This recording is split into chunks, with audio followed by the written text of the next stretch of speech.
Dios les bendiga, soy el pastor Gilberto Gutiérrez de la Iglesia Bautista Ored de México DF. Me da mucho gusto saludarlos en este martes 24 de julio de 2018.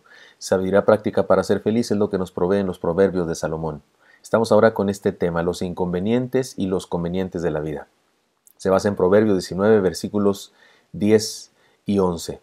Estamos en una de esas listas de proverbios en los que los temas se mezclan aleatoriamente. Diferentes temas, diferentes enseñanzas. Les propongo que, como siempre, leamos los versículos que nos ocupan, hagamos una paráfrasis explicativa y después reflexionemos en las enseñanzas distintas que nos proponen. Versículo 10.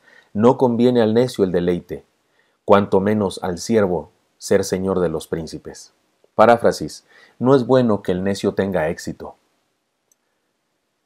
y mucho menos que un esclavo tenga dominio sobre los líderes. Versículo 11. La cordura del hombre detiene su furor, y su honra es pasar por alto la ofensa. Paráfrasis. Un hombre sabio es aquel que puede calmar su enojo, su tristeza, su pena.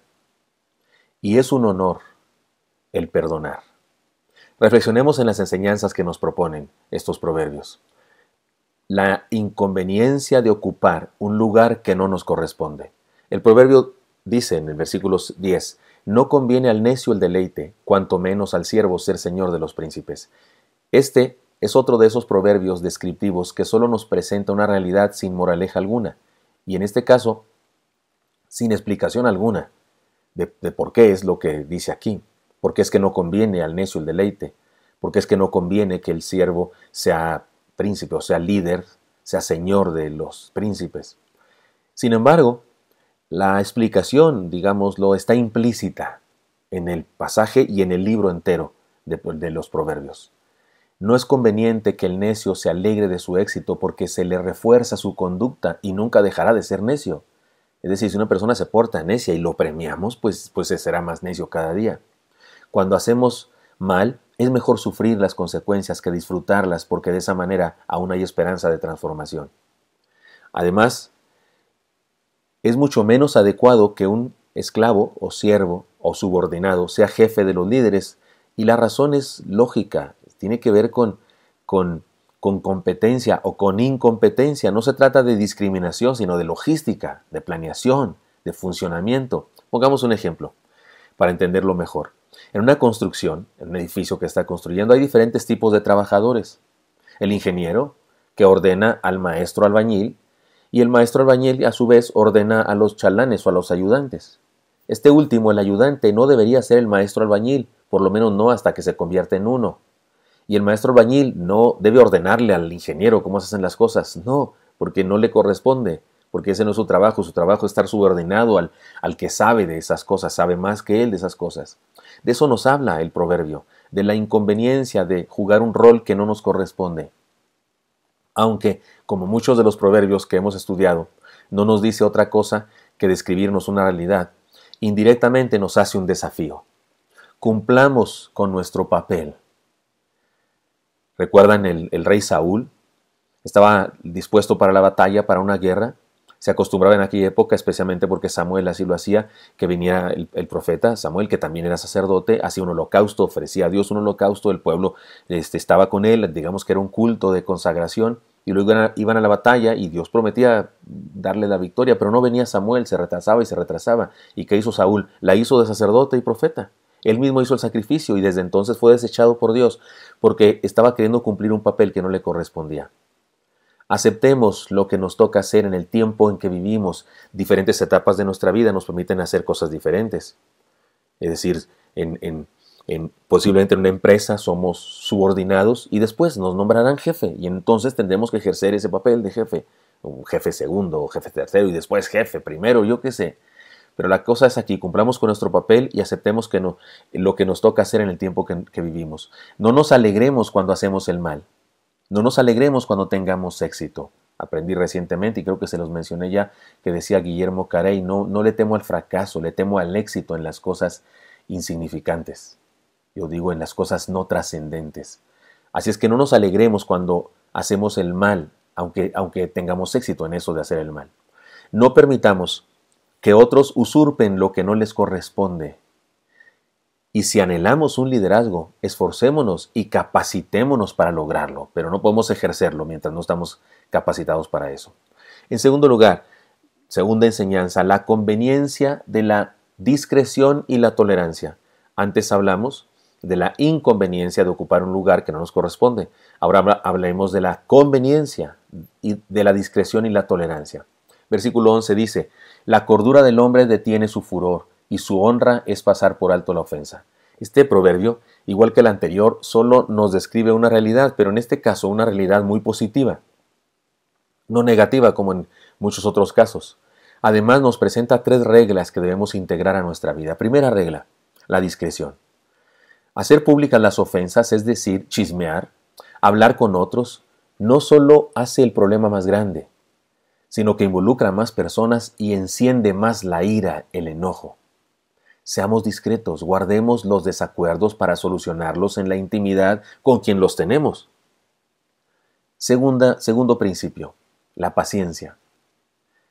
El tristemente muy común problema de la intolerancia a la frustración hace que los pequeños problemas se conviertan en gigantescos. Hay gente que es intolerante a la frustración, nada les molesta más que una cosa no esté en su lugar, que una cosa no se haga exactamente como ellos o ellas dicen, y convierte un problemita en un problemón. Esperar, ser lento para enojarnos y analizar, investigar antes de dar por hecho lo que alguien nos dijo o lo que sospechamos, es un asunto sabio. En cambio, enojarse pronto, amargarse, quebrantar relaciones, es una terrible necedad e insensatez. Tengamos paciencia y tardemos en enojarnos, por salud propia y por salud de los demás. Y tercer principio, la tolerancia. La intolerancia nos hace infelices, porque siempre habrá en todo lo que pasa algo que no nos gusta. Y las personas que nos rodean no son perfectas, así que la clave está en la tolerancia. Y sí, ciertamente, me parece que en el mundo moderno se usa la tolerancia de una manera inadecuada, porque algunos piensan que tolerancia significa decir que algo que está mal está bien, y eso no es tolerancia, eso es apapacho. Tolerancia es, comprender, no enojarse, no maltratar, no discriminar a una persona, aun cuando sabemos que está haciendo mal. La tolerancia implica que alguien está haciendo mal y que el otro lo tolera, porque lo comprende, porque está esperando su transformación, porque cree que uno de estos días va a ser diferente. Y de eso nos habla este proverbio, de la capacidad para sufrir el agravio sin deseos de venganza. Aunque como muchos de los proverbios que hemos estudiado, no nos dice otra cosa que describirnos una realidad, indirectamente nos hace un desafío. Tengamos paciencia con los que se equivocan, recordemos que nosotros también lo hacemos, es decir, también nos equivocamos. Además, desarrollemos nuestra capacidad para perdonar. Esto es importante, fundamental, vital. Desarrollemos nuestra capacidad para perdonar. En tercer lugar, reconozcamos que el acto de perdonar es una de las cosas más honorables de la vida. Una persona que es capaz de perdonar de veras es un hombre, de veras es una mujer. Es una persona honorable, es una persona hecha y derecha. El perdón dignifica a la persona que perdona. En cuarto lugar, sepamos que las guerras o pleitos solo se ganan cuando se evitan. Repito, sepamos que las guerras o pleitos solo se ganan cuando se evitan. Es decir, cuando las tenemos, porque las guerras todos las pierden. Pero si queremos ganarla, no la tengamos. Por eso los pleitos, evitémoslos. Además, apliquemos la regla de oro siempre. ¿Qué dice la regla de oro? Así que, todas las cosas que queráis que los hombres hagan con vosotros, así también haced vosotros con ellos, porque esto es la ley y los profetas. Ojo, porque para los que son nuevos en estos devocionales, porque ya lo he mencionado antes, no es la regla de cobre. La regla de cobre dice, no hagas a otro lo que no quieres que te hagan. No le hagas a alguien un mal como a ti no te gusta que te hagan. No, esa regla cualquiera la cumple. Un poste de la luz en la calle la cumple. Un muerto en el panteón la cumple porque no te hace ningún daño, está ahí enterrado. No, la regla de oro es la del hacer. Hay que estar muy vivo para cumplir la regla de oro. Es la de hacer cosas a favor de otra persona. Bueno, en este asunto, de lo que nos habla el proverbio, aplicar la regla de oro es fundamental. En resumen, los dos proverbios nos hacen un llamado a la sabiduría práctica para vivir a plenitud. No cometamos el error de pretender jugar papeles que no nos corresponden y seamos pacientes con los que sí se equivocan, perdonemos que el perdón sea parte de nuestro carácter cristiano. Y cuando digo que los que si se equivocan, me refiero a que en ese momento que una persona se equivocó con respecto a nosotros, pues seamos pacientes, perdonemos. Que el perdón sea parte de nuestro carácter cristiano. Espero que esto sea útil para usted y me encantaría encontrármelo el día de mañana. Hasta pronto.